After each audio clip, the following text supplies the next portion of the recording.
Hi guys, it's been a while. I wanted to hop on and talk about gardening and share a little bit of my beginner gardening experience, and hoping that it will inspire you to start a small garden or an herb garden. And we're all locked in the house, and I find gardening very relaxing and therapeutic. So hope you enjoy. So this is my vegetable garden. They're all in containers. The reason for that is because this soil is very dry and I didn't have enough time to prep the bed, nor did I really know how to do it at the time, but I wanted to get going. So I had these containers available to me already, so I decided to use these, and my husband bought soil and seedlings. This is Persian cucumber, and this seedling was actually given to me by my sister, and she started them, and she's doing a whole other project, and maybe she'll share too because she's doing some cool stuff. But this is a Persian cucumber, and I have had so many cucumbers from this plant, and they're so delicious and they're amazing. It's fully harvested right now, and you can see some new flowers growing. So, and I just cut back a lot of the dead and dried leaves. There's still a little bit more, but so this one has been really cool to watch grow and produce cucumbers. And this is a strawberry. There's no strawberries on here, and I started this from seedling as well. And I actually got this seedling. Ooh, a white butterfly. I don't know if you saw it. White butterfly. Oh, so pretty. I actually got this seedling from the Walmart garden centers. During the pandemic lockdown, I happened to be at Walmart to get essentials, and I saw it and I was like, you know what, let me grab it. It is growing vines all around, but my other sister told me that, sometimes strawberry plants don't produce the first year. So if that's the case, no big deal.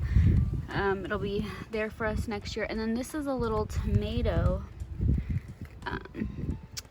from seed. I've grown it from seed, so it's taken a long time. And that was something I read about. A good tip for beginning gardeners is you don't have to do it from seed, because I planted this like months ago and that's all it grew. So it's really helpful to start with little seedlings or starters.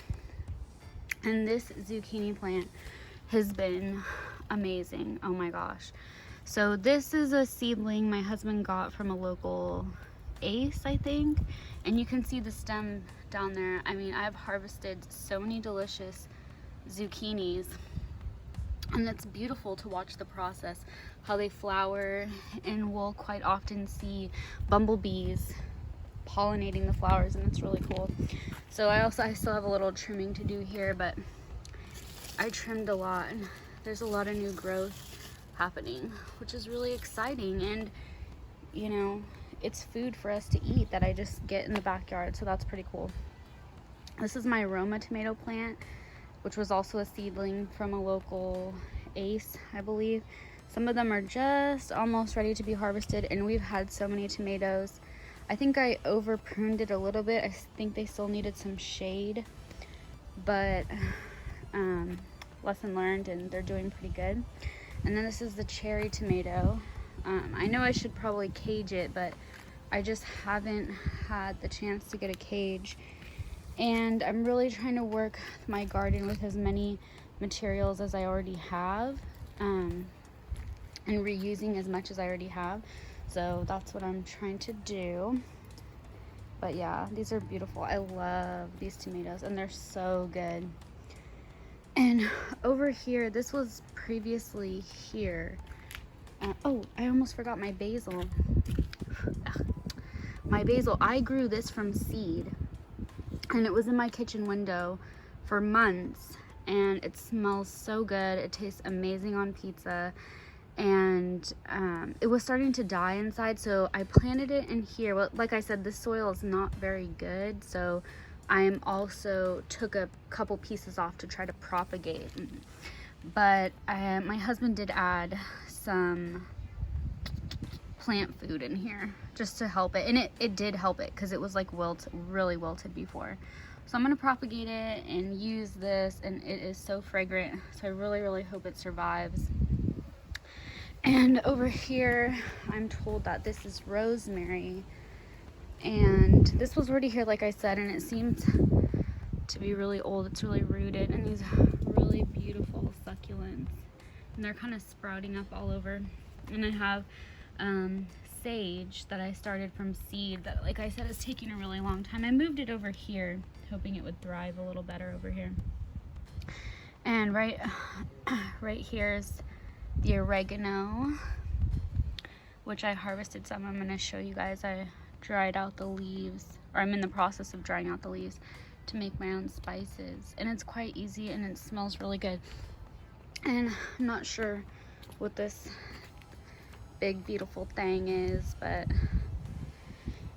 and to be honest, I kind of neglected this area for a while because I was just like so focused on watering my vegetable plants. But then I realized what brought my notice was the lavender was starting to turn brown. So as you can see, I've been watering, and the purple flowers are coming back, which is awesome.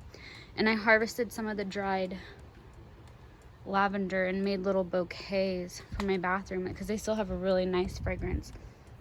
And these guys are popping up, not sure what they are, but yeah, the people that lived here before, you could tell they put a lot of work in it. And I believe that's aloe right there. I clipped that up, and yeah, so they put in this little walkway, and it is very relaxing. A tree out front cut, so I saved the stump for a little bench. So I sit out here with my coffee.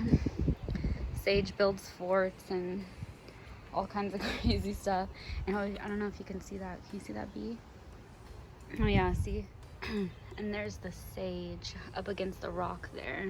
I've been cleaning that up and harvesting some of the leaves and trying to propagate. I took a few stems. And let's see. Not sure what this guy is. Would be interesting to find out. That's a cool cacti. I love cacti. And I believe that's aloe, like I said. It's growing back. It was turning brownish purple, and I clipped all the dead leaves off, so yeah. So over here is our apple tree. Sage has made some projects and hung them from this tree.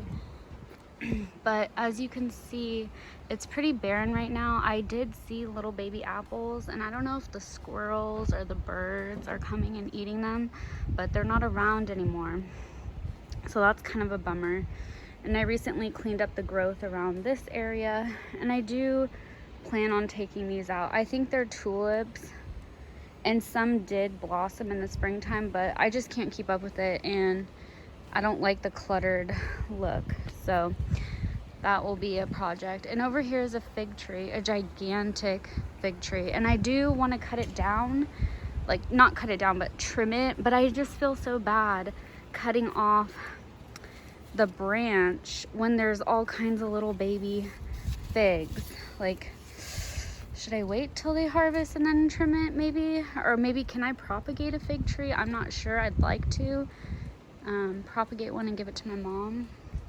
But you can see it's pretty big, and it had a lot of growth around the trunk, but I cleaned that up as well. And over here, I'm not really sure. I think this is an orange tree, but when we moved in, they said it was a lime tree. And it's also got that big growth right here. And I would also like to propagate that if that's possible. It's something I have to look into. And this is our mighty lemon tree. Oh, I love this lemon tree. It produces so many lemons. It's amazing. You can see all the growth here. And I did trim this up too, but same thing. I just didn't want to trim any branches that had little baby lemons on them. So, and then this tree over here, I'm also not sure what it is. We were told it was an avocado tree. I don't think that's the case. Not really sure. But yeah, I trimmed it up, but there's still some growth. And there's a big succulent I've tried to clean this up, but it still needs more work. As you can see, we kind of chopped these over here. Yeah, so and then these just bloomed within the last couple days, and they're so pretty, and I'm not sure what they are, but they're quite beautiful. And there you can see the succulent buried underneath this guy. And I'm still trying to figure out like how often do trees need to be watered. So this is my deck area, and I wanted to show how I kind of stored my gardening stuff. This was an old nightstand we had in the garage that I was actually gonna give away, but I didn't do it. And then I have like little gardening tools and stuff in here. It's really useful to have this. I've seen people do like dressers and get really intense and stuff, but I just use what I have available to me. And these are some incense to help keep insects away, because we do get a lot of bugs. And these are just branches from when I was trimming the trees that I really liked and I wanted to hang on to. I don't know why, but... And another cool stick, my incense burning. I took the basil out of this container, so I will be using that for something else. This is a mess, but I got this mat to put shoes on to try to corral shoes. So I have my gardening boots, which are cute. I always wear sandals, and I don't know why, but as you can see, my son's shoes. And then just a little sitting area over here. And this is another plant that I'm still working on getting back to life. So yeah, so that is my gardening experience so far. Thanks so much for watching and stopping by, and I hope to share more gardening videos. I think that'd be pretty fun, and I will see you in the next one.